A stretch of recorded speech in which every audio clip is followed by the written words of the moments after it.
adianta passar, porque é justo isso que os caras fazem. Fizeram e construíram, os americanos, principalmente a partir da quarta emenda, da quinta, da sexta, enfim. Lá está a matriz. Depois,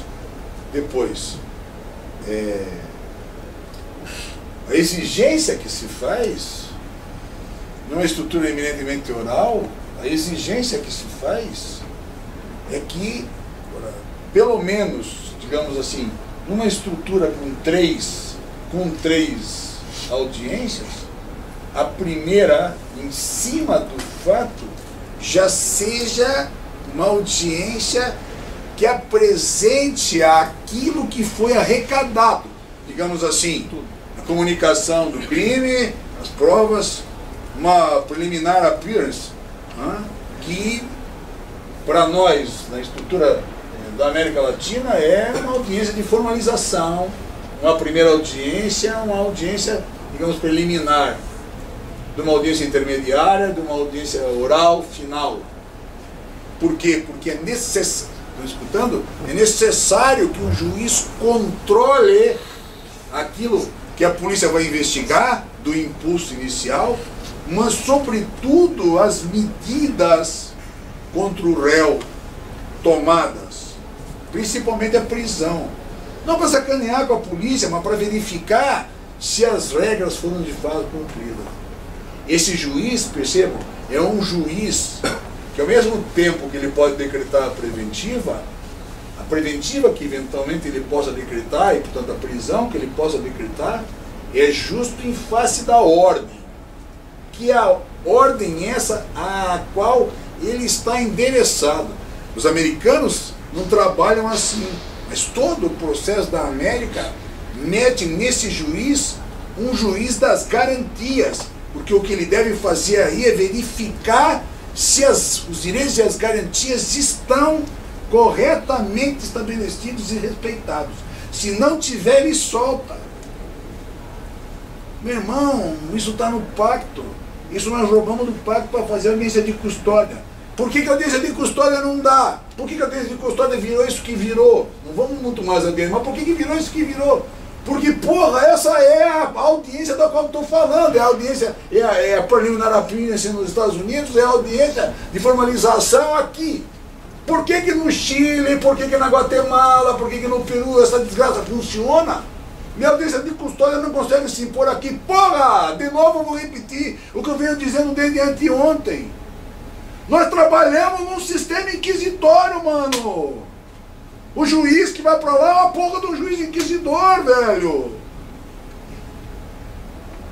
Aí, você precisa atribuir o controle dos direitos e garantias. No mais das vezes, os juízes que vão pra lá vão justo para poder transformar o flagrante na preventiva. Vão lá para livrar a sociedade do mal daquele criminoso. Vão lá, porra, a mentalidade é uma mentalidade do diabo. Mas por que não funciona? Porque a mentalidade é outra. O cara opera num outro sistema, a cabeça dele, a lógica da cabeça dele é essa, a lógica do nosso processo, não a lógica do processo dos caras. Sabe como isso funcionou? Sabe onde tem dificuldade? Tem uma dificuldade e não mudaram os juízes, nem fizeram os juízes se adaptar. Nós vimos isso no Uruguai, infelizmente. Nós vimos isso no Uruguai, e por mais que os uruguaios tenham capacidade, esforço e tudo mais, é visível como eles andam eles andam tenso, eles andam difícil. A gente tem visto entrevistas dos caras e tal, como é difícil para eles mexer nisso. Em compensação, pouca justiça criminal do mundo tem, digamos assim, uma estrutura de garantia, nem a americana tem, como a do Chile tem. Mas o que mudou no Chile não foi só o fato que jogou fora a escritura e montou a oralidade. Não é porque, num prazo, digamos assim, até 24 horas, se apresenta lá o réu. A polícia, a acusação, o Ministério Público apresenta lá no juiz das garantias o sujeito para poder formalizar a investigação e, eventualmente, aí fazer um bargaining com ele, para fazer um acordo, etc e tal. Não. Os caras fizeram o quê? Chamaram todos os juízes criminais e disseram: Se quiser ficar aqui, vai ter que se adaptar a isso. Não sei bem, mas acho que uns 5 ficaram. Quem não quiser pode se aposentar e vai embora aposentado. Passaram daí para frente a treinar os juízes para funcionarem nisso. O que é o mais importante? Em 10 anos, o sistema já estava funcionando redondo. Por quê? Porque os caras foram construídos numa mentalidade diferente. O cara não vai, o Eduardo Galhardo, por exemplo, vejam na internet, está aí, botem Eduardo Galhardo, com 2 L's, Eduardo Galhardo, vem as palestras que esse cara tem vindo. Quando ele fala português muito bem, ele tem vindo. Por isso que eu botei o nome dele lá. Porque é preciso que venha um cara desse, que fala, apesar de falar português muito bem, é um juiz das garantias, para que se veja que ele diz. O cara não é bonzinho, nem bonzinho, ele só diz: eu controlo as garantias. Qualquer erro que tenha, eu não deixo. Qualquer arbitrariedade que possa vir, eu tiro fora, eu tiro fora, eu tiro fora. Mas mais do que isso, claro, ele também pode decretar prisão, mas mais do que isso, ele, em hipótese nenhuma, julga o caso. Já claro, né? Ou seja, ele que controla a investigação, ou ele que formaliza a investigação, ou ele que controla o ajuste, o bargaining que se faz lá na primeira audiência, ele, em hipótese nenhuma, se o processo seguir, vai julgar o caso. Sacaram? Se não dá acordo aqui, na primeira audiência, e eles autorizem que se investigue, marca um prazo, 60 dias, e manda a polícia investigar. Se faltar, vem o Ministério Público que investiga, manda a investigação, vem pedir mais prazo, tem que justificar, senão eles mandam arquivar. E os caras vão atrás, esse que é o problema, o troço funciona por causa disso, os caras vão atrás. Quando ele tem material suficiente para, digamos assim, para poder, de fato, formular uma imputação, ele traz ao juiz, como que dizendo, diante dessas provas eu tenho um caso. Sacaram? Isso se bota como, digamos assim, audiência sempre tudo oral, nada escrito, que o juiz vai fazer para decidir se recebe ou não. Verifica se o cara tem um caso. No fundo, controla um pouco, mutatis mutandis, a estrutura da condicionante da ação. Mas uma coisa parece fundamental. Estão escutando, né? Ou os caras vão buscar corretamente, porque o controle é o controle da rigidez do conhecimento que eles buscam. Ou vão buscar corretamente o material para dizer que tem um caso, ou o juiz não recebe a acusação. Rejeita. O que tem na prática é que a coisa vai se adaptando de uma tal maneira que eles mesmos, a polícia e o Ministério Público, saem correndo atrás do material de conhecimento suficiente. E aí é que está talvez o mais sério dos problemas. Porque em sendo tudo oral é tudo muito rápido. Os processos não demoram nada. E que o cara vai para lá, nós vimos muito bem isso no Uruguai, eu vi isso no México, eu vi isso no Chile, andando por aí para ver essas porcariadas todas. Mas de qualquer maneira a questão é assim. Quando a polícia vem, já vem na mão, às vezes não é suficiente, mas em geral já vem com prova suficiente que mostra para o juiz o que é a prova. Mostrar para ele, não mostrar para ele, serve só para ele controlar, para fazer se é certo ou não. Pegaram lá uma imagem, se está certo ou não, enfim, ele mostra o que é. Mas na prática, meu irmão, o que sucede, mesmo na audiência preliminar, às vezes vem um conjunto de prova tal que essa prova, disponibilizada ao advogado, e o advogado com o seu cliente, conversando, invariavelmente o cliente vai perguntar: doutor, essa prova aí é forte contra mim? Aí o advogado diz o que para ele, se a prova é forte? Não. O senhor acha que com essa prova aí eu acho que essa prova, essa que é a questão.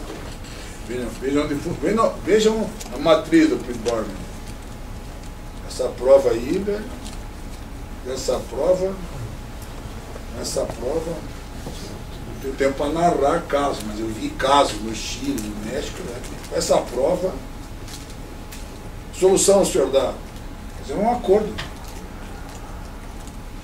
Os chilenos mantiveram o código penal deles, que é do outro século, penas altíssimas. Mas fizeram o quê? Tiraram a mínima. E daí acordam, se acertam, né? Sem mudar a imputação, naturalmente, porque esse é o grande defeito dos americanos.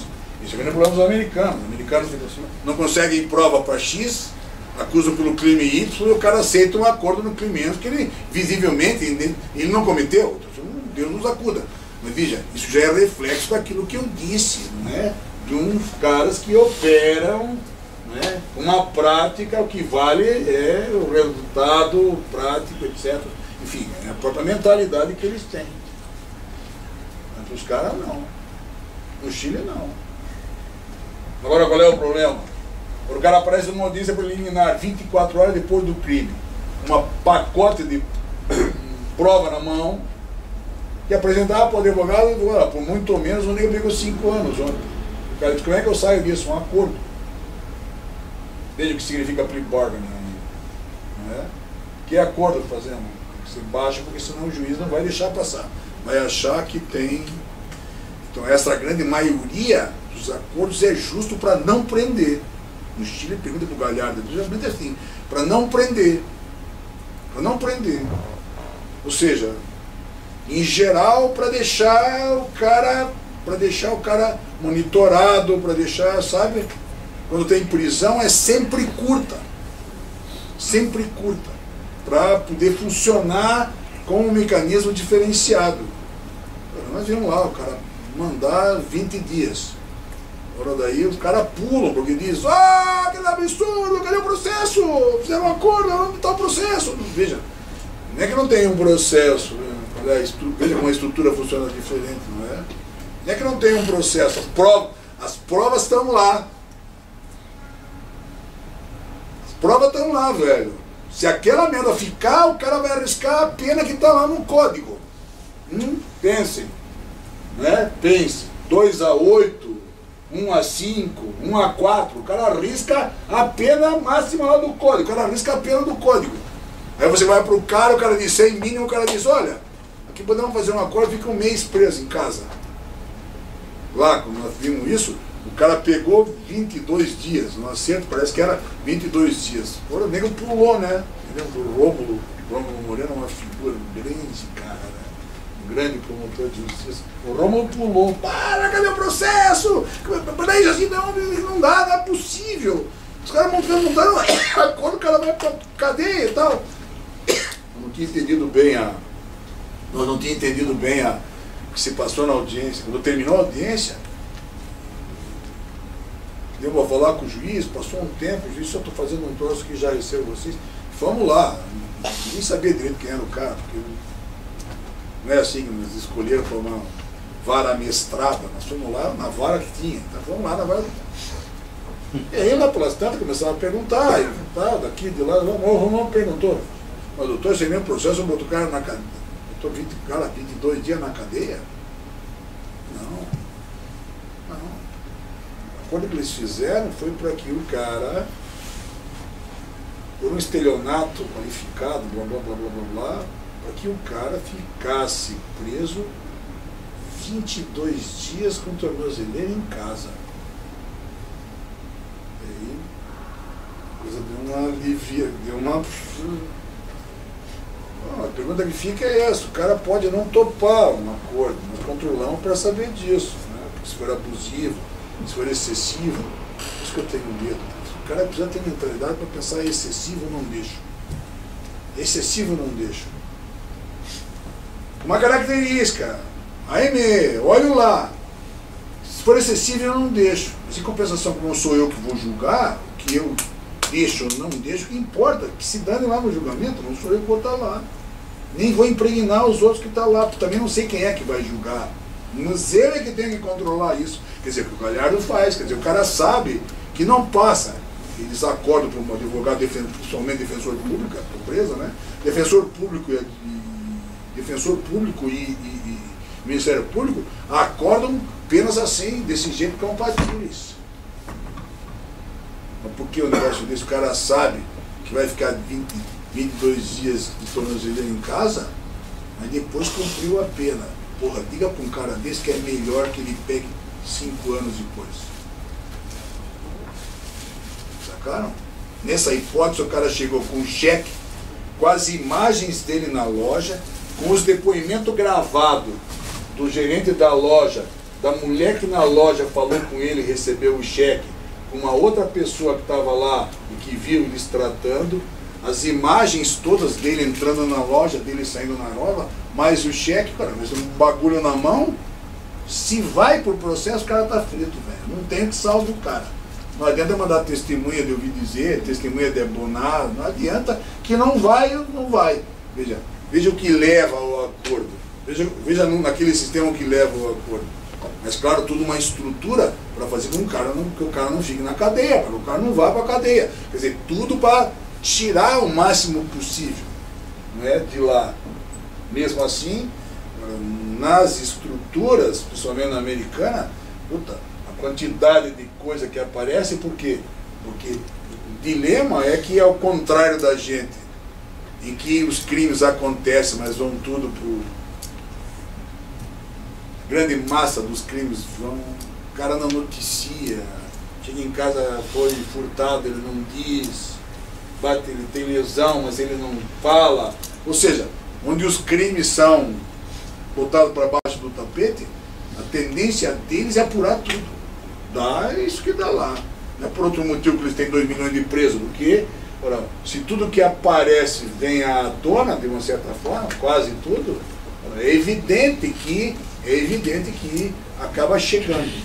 Mas mais do que isso, se a polícia faz uma investigação eficaz, se as coisas aparecem, porque o conhecimento vem, é sintomático que não tem muita saída. Se você ofereceu o acordo, eu estou falando, insistindo nesse ponto, porque cada vez que eu tenho visto gente falar contra o acordo, e é verdadeiro, aqui é preciso falar contra o acordo, porque tudo isso que eu estou falando pressupõe um juiz das garantias, pressupõe um cara que não deixa o abuso, pressupõe um cara que não admita a prova fraudada, pressupõe tudo isso, não é?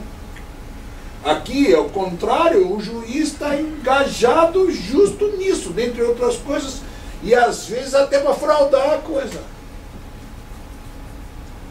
Estamos num mato sem cachorro, velho.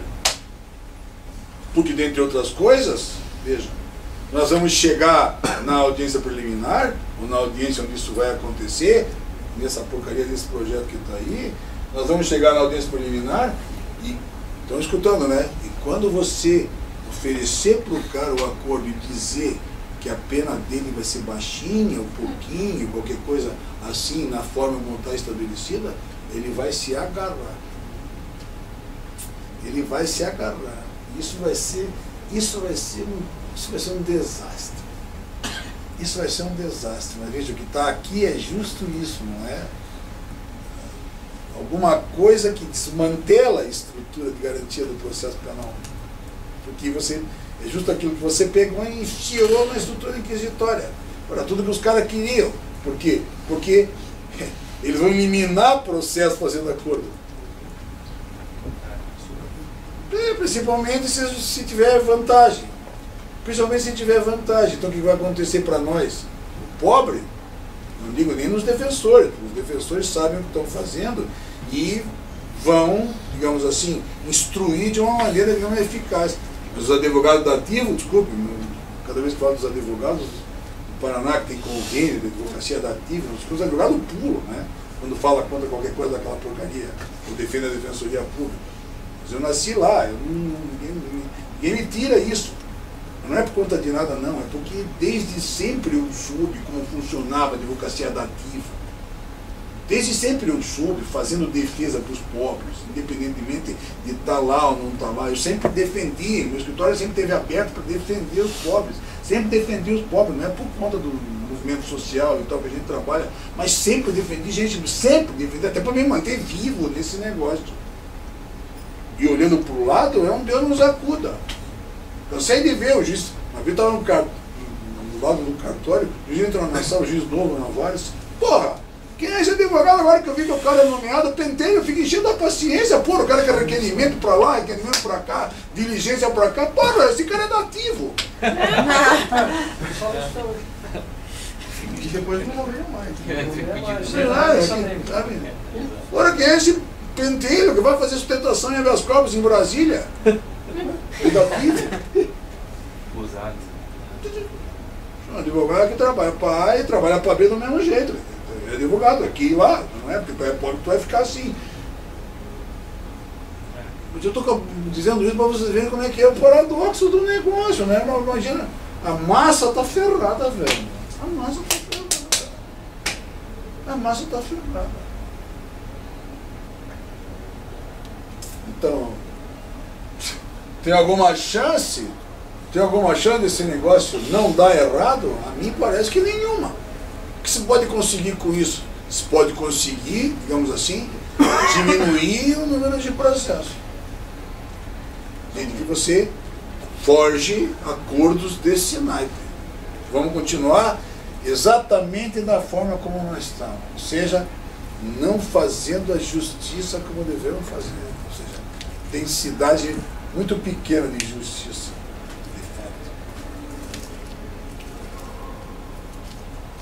Inicialmente no encarceramento. Porque manda a gente para cadeia de um lado e do outro dificulta a sair. Sem dúvida. Então, olha, eu sou mais cético em relação a esse negócio.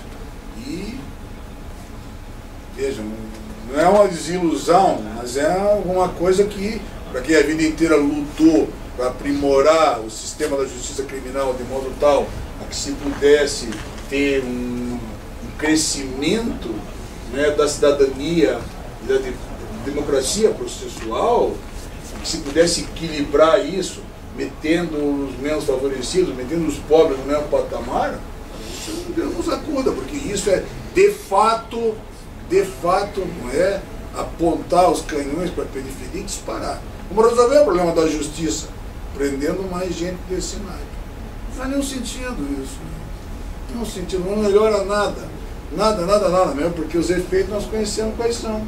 E aí você piora ainda mais. Deu minha hora. Tem mais coisa. Mas de qualquer maneira, deu minha hora. Eu só quis muito rapidamente 2 exemplos para verem tudo mais que eu pudesse falar dessa coisa do que eu chamei de americanização brasileira serve para solapar todo o esforço de uma construção teórica, uma base dos fundamentos, que garantisse uma estrutura processual, digamos assim, minimamente democrática, pela qual a gente pudesse aprimorar para melhorar a situação da justiça criminal. Do jeito que está indo, não vai. Do jeito que está indo, cada vez é pior. Cada vez é pior. E Deus queira que não nos leve para o desassossego total, né? Um infortúnio total. Porque a gente não sabe aonde vai parar. Mesmo. Cada vez mais, parece que a coisa piora. E não é o que a gente quer, né? O que a gente quer é que, pô, melhore. A gente torce pela gente mesmo. Esse aspecto parece uma coisa evidente. Nós não podemos trabalhar com direito e imaginar que o direito é bom porque nós ganhamos dinheiro, imaginar que o direito é bom porque pega os caras da periferia, que ficam nos enchendo o saco de semáforo. Claro, evidente que não pode ser assim. Vamos pensar por uma estrutura que atenda a tudo. A maneira de atender a tudo é aprimorar o conhecimento, quer dizer, continuar peleando na direção correta. E a direção correta é a direção da democracia processual, não tem que abrir mão disso de jeito nenhum. Quer dizer, precisamos agarrar na Constituição, que é o que nos resta. É preciso não esquecer de uma coisa. Se a gente bobear, sabe, essa máquina de moer carne pega a gente também. Né? Tenho dito isso com muita frequência, porque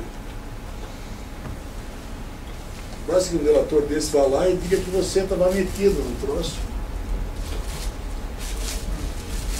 que nesse tipo de coisa, a primeira coisa que se faz é assim, né? Primeiro você enxovalha e depois você vai perguntar se é. Quando você de volta, digamos assim, não tem nada, com cara estraçalhado, já a volta não tem. Ou seja, é tipo de negócio que não dá para deixar acontecer, porque se deixar acontecer, você não livra mais. E não dá para tratar de uma maneira atuarial, não dá para tratar de uma maneira... de uma maneira... Sabe, nós não podemos continuar pensando nessa mãe sortudo que nós não fomos presos. Basta que tenha lá uma sacanagem e está roubado, velho. Não precisa nem ser... né? Não dá. Perfeito? Não dá. Então é preciso... A palavra é resistência, eu acho. Preciso resistir. É preciso resistir. Resistir, insistir, resistir, insistir, resistir, insistir. Porque o risco que nós corremos é sempre muito grande. Os advogados, enfim, quem trabalha com a justiça, muita frequência enche o saco, né? E por quê? Enche o saco, a melhor coisa que tem é eliminar, né? Ciência, paciência, a melhor coisa que tem é retirar você, tirar você da linha. E isso ela está muito fácil demais. Muito fácil demais. Muito fácil demais. Muito. Do jeito que está, você paga 100zão pro nego, o nego vai lá e mete no jornal alguma coisa, mesmo que não seja verdade, explode com tudo, explode você. Não. E você não consegue mais se recuperar. Eu preciso pensar muito nisso, eu preciso levar, de fato, levar a sério as coisas que nós estamos vivendo e as consequências que ela tem. Se não fosse pelos outros, eu diria, deveria ser egoisticamente, né? Você pensando que pode ser com você, e de consequência você não deve se sujeitar a isso. Talvez isso seja uma forma de você pensar que ninguém deve ser sujeitado à situação. Valeu, moça. Obrigado.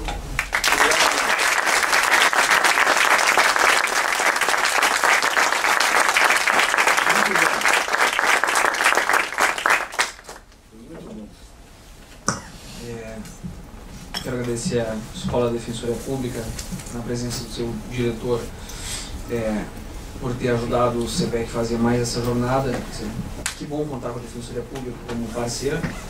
E no final das contas parece que, tu já se dá esse indicativo, né? Parece que os advogados criminalistas e os que de fato são criminalistas e não negociadores, que de fato tentam resistir e não catalisar os processos de condenação, vão descobrir uma afinidade cada vez maior com a Defensoria, né? Às vezes dá vontade até de trocar de órgão. Eu não sei se o Conselho Federal da OAB, por exemplo, consegue ter as posições que para a Defensoria são lógicas, mas a Defensoria também está num problema porque eu estou mapeando todas as delações do Brasil, todas, né? Um projeto extraordinário feito por uma estudante de graduação em iniciação científica, para todas as delações.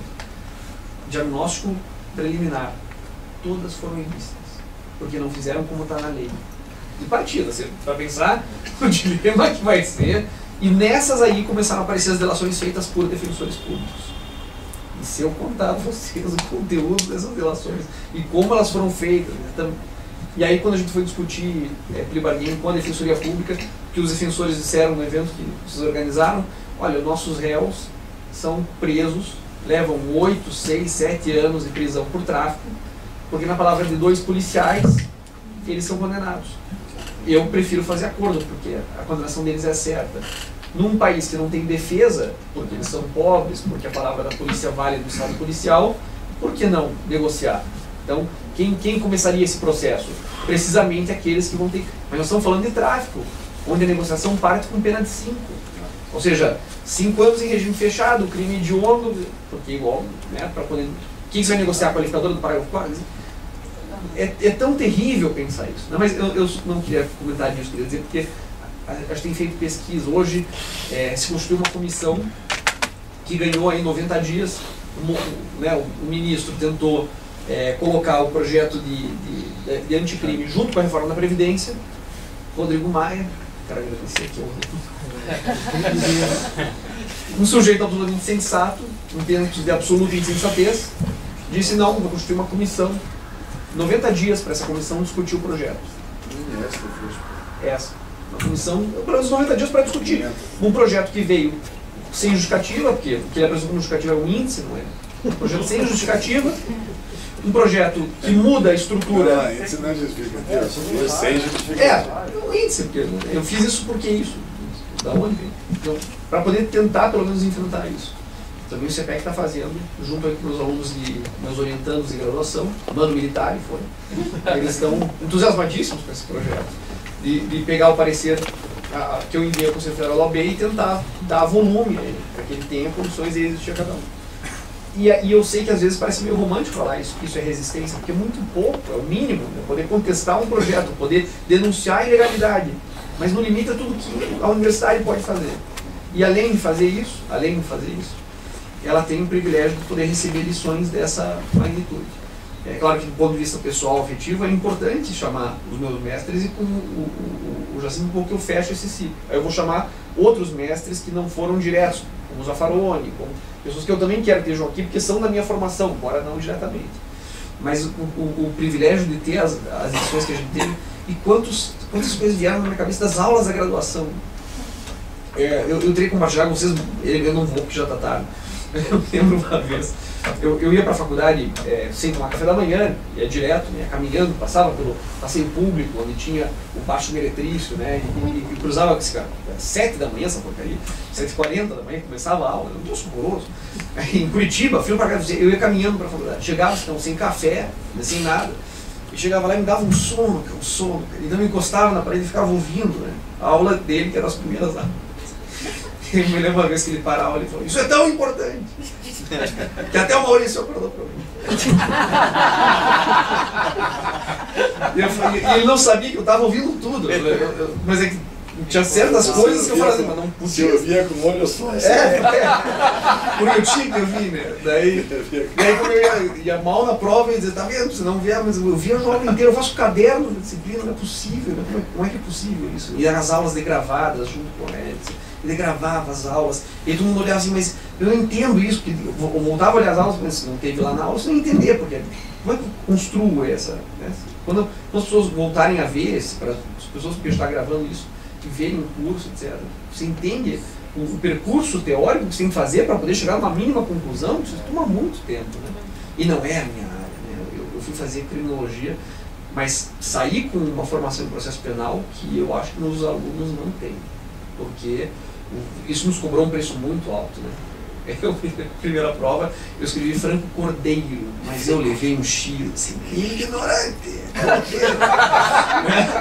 Cordeiro. Eu nunca sabia do Franco Cordeiro. Eu comprei procedimento penal, fui ler o Franco Cordeiro durante a graduação. Quem é que teve o privilégio de saber que existe Franco Cordeiro? Você não vê o cara nem citado, não vê, né? O sujeito tem que aparecer, você tem que coletar isso. Professor, o que eu leio em processo penal? Meu Deus, o que eu digo para esse cara? Eu não sei por onde começar, né? E daí a gente vai vir mal, mas assim, mesmo assim, né? Como é difícil. Queria transmitir a eles o que foi a minha formação em processo penal.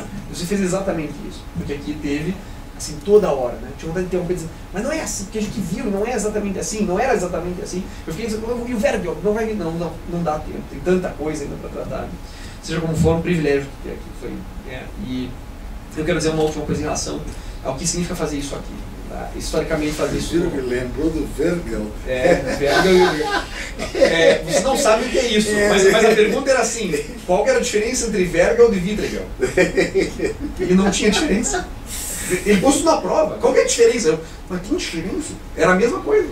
Essa era a resposta. De sacanagem isso. Claro que é a mão na prova. Se o cara escreve na prova, qual que é a diferença? Você supõe que o professor está de boa fé. É a mesma coisa. Como ele vai fazer a prova assim? Não, é genial. Né? Nunca esqueci, porque o Vergel está na minha cabeça. Né? É a mesma coisa. A forma de compensação, a diferença em direito, da Escandinávia. Porra, enfim. Era isso. Mas, enfim, eu só quero encerrar dizendo isso. Os cursos, as jornadas que o CPEC faz sempre tem esse tom.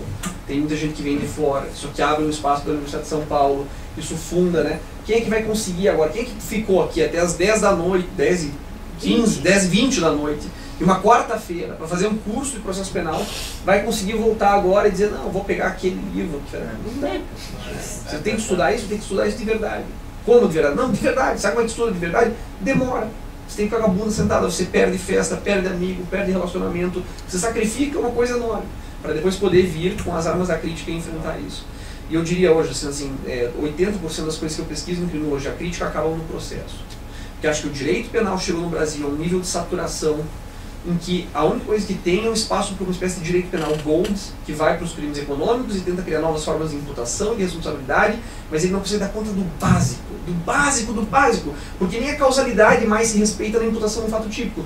E eu perdi completamente a expectativa de segurar isso pelo direito penal. De repente o processo volta-se aqui. Maurício, por que você está fazendo coisa de processo? Eu sou do departamento de processual. Você não entende que hoje, na criminologia, eu só consigo falar de erro judicial, estándar probatório, juiz com pré-julgamento. As coisas que o processo penal e que a criminologia tem empurrado para tentar segurar a justiça criminal são todos os agentes da repressão. E o que maneja o policial? Processo. O que maneja o Ministério Público? Processo. O que maneja o juiz? Processo.